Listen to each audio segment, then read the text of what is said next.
ये खबर SGT university द्वारा प्रस्तुत की गई है। एक बेटे की चाहत और उसके पीछे रची गई हत्या की ऐसी खौफनाक साजिश जिसने पूरे मेरठ को हिलाकर रख दिया है। मेरठ के सरथना से आई ये खबर महज एक क्राइम स्टोरी नहीं बल्कि धोखे, लालच और साजिश का ऐसा जाल है जिसकी परिणति एक दर्दनाक हत्याकांड में हुई। कहानी शुरू होती है कंकरखेड़ा के लाला मोहम्मदपुर निवासी सादिक से। सादिक की पहली पत्नी आसिया से 5 बेटियां थी, लेकिन सादिक को हर हाल में एक बेटा चाहिए था। इसी चाहत में सादिक ने भावनपुर की रहने वाली शीबा को अपने प्रेम जाल में फंसाया और उससे दूसरी शादी कर ली। करीब 18 महीने पहले शीबा ने एक बेटे को जन्म दिया। सादिक की मन्नत तो पूरी हो गई, लेकिन यहीं से शुरू हुआ असली विवाद। घर में झगड़े बढ़े तो शीबा अपने दोनों बच्चों को लेकर पचपेड़ा में किराए के मकान में रहने लगी। लेकिन सादिक के दिमाग में कुछ और ही चल रहा था। 30 जुलाई को सादिक ने इंस्टाग्राम के जरिए शीबा से दोबारा संपर्क साधा। बहाने से वो शीबा और अपने 18 महीने के मासूम बेटे को साथ ले गया, जबकि अपनी बेटी नविया को रास्ते में खोखे पर छोड़कर उसके मकान मालिक को खबर कर दी। अगले दिन शीबा ने अपने भाई जुनैद को फोन किया और कहा, सादिक मुझे देहरादून घुमाने ले जा रहा है। उसके बाद शीबा का फोन स्विच ऑफ हो गया। मामला है सियालगांव का। अच्छा मेरा नाम जुनैद है, मेरी बहन का नाम है शीबा। जी सन 2019 में हुई थी शादी। जी। और ये मेमन कहाँ हुई थी शादी? लाला मेमनपुर में शादी हुई थी। अच्छा। फिर 2-3 महीने बाद ये पचपेड़े में रहने लगी आगे किराए पे। जी। और सादिक नाम का लड़का जो है वो मेरी बहन को तंग कर रहा था काफ़ी टाइम से। अच्छा।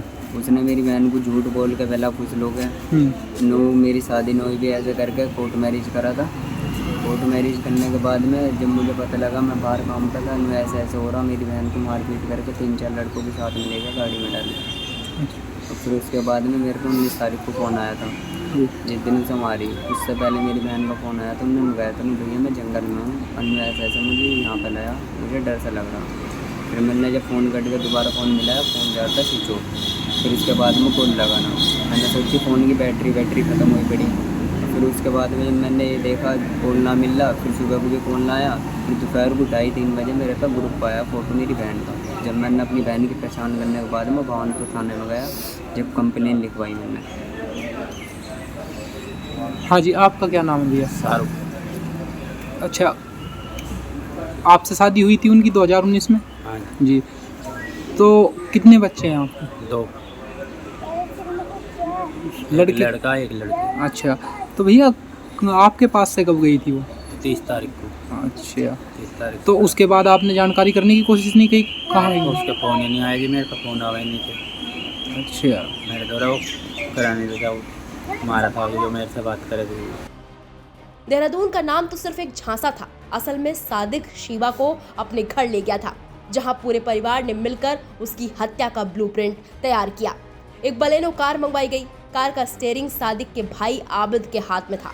आगे की सीट पर सादिक की मां वसीला बैठी थी और पीछे की सीट पर बैठा था सादिक अपनी दोनों पत्नियों यानी आसिया और शीबा के साथ, जबकि उसका दूसरा भाई शादाब पीछे बाइक से निगरानी कर रहा था। चलती कार में अपनों के ही बीच बैठी शीबा को अंदाजा भी नहीं था कि उसकी जिंदगी का सफर खत्म होने वाला है।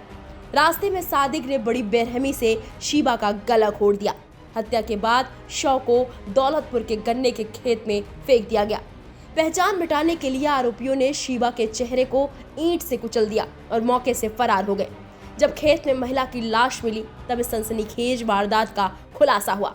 एसपी देहात अभिजीत कुमार के मुताबिक पुलिस ने मुस्तैदी दिखाते हुए मुख्य आरोपी की पहली पत्नी आसिया, मां वसीला और उसके भाई को गिरफ्तार कर लिया है। वहीं मुख्य साजिशकर्ता सादिक और कार चला रहा आबिद अभी भी फरार है, जिनकी तलाश में पुलिस जगह जगह दबिश दे रही है।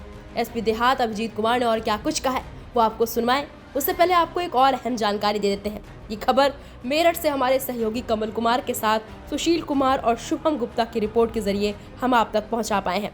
फिलहाल पुलिस ने क्या कुछ कहा है सुनिए। दिनांक 20 अगस्त 2026 को थाना सरदना के कुशावली रोड पे एक अज्ञात शव की सूचना प्राप्त हुई थी, जिसमें शव की शिनाख्त के लिए 4 टीमों का गठन किया गया था, जिसमें सीसीटीवी, सर्विलांस और एसओजी की टीमें भी थी। इसमें शव की जो शिनाख्त है वो शीबा पुत्री मुस्तफ़ा, जो कि सयाल भावनपुर की रहने वाली, इसके रूप में हुई है। इसकी शादी कुछ वर्ष पहले शाहरुख नामक व्यक्ति, जो कि लाला महमूदपुर का रहने वाला थाना कंकरखेड़ा था, उसके साथ हुई थी। और इसमें जो प्रथम दृष्टिया साक्ष्यों के आधार पर कुछ नाम प्रकाश में आए हैं, जिनका नाम सादिक का भाई शादाब और इसका भाई आबिद, सादिक की पहली पत्नी जो है आशिया और सादिक की माँ वसीला, इन लोगों के नाम जो है साक्ष्यों के आधार पर प्रथम दृष्टिया प्रकाश में आए हैं। इसमें जो वसीला, आशिया और शादाब हैं, इनको पुलिस ने हिरासत में लिया है और इनसे जो है पूछताछ की जा रही है। वह वरिष्ठ पुलिस अधीक्षक महोदय के निर्देश में इसमें 2 और टीमों का गठन किया गया है सादिक और आबिद की अरेस्टिंग के लिए। शीघ्र भी उनकी भी अरेस्टिंग की जाएगी और थाना सरदना पर इसमें अग्रिम विधिक कार्रवाई की जाएगी। जिस बेटे की चाहत में सादिक ने शीबा से शादी की थी, उसी बेटे की मां को उसने रास्ते से हटा दिया। पुलिस का दावा है कि फरार आरोपियों को भी जल्द सलाखों के पीछे भेजा जाएगा। इस पूरे मामले पर आपकी क्या राय है? कमेंट सेक्शन में जाकर जरूर बताइएगा। बाकी बड़ी खबरों के लिए आप देखते रहिए दैनिक जागरण न्यूज।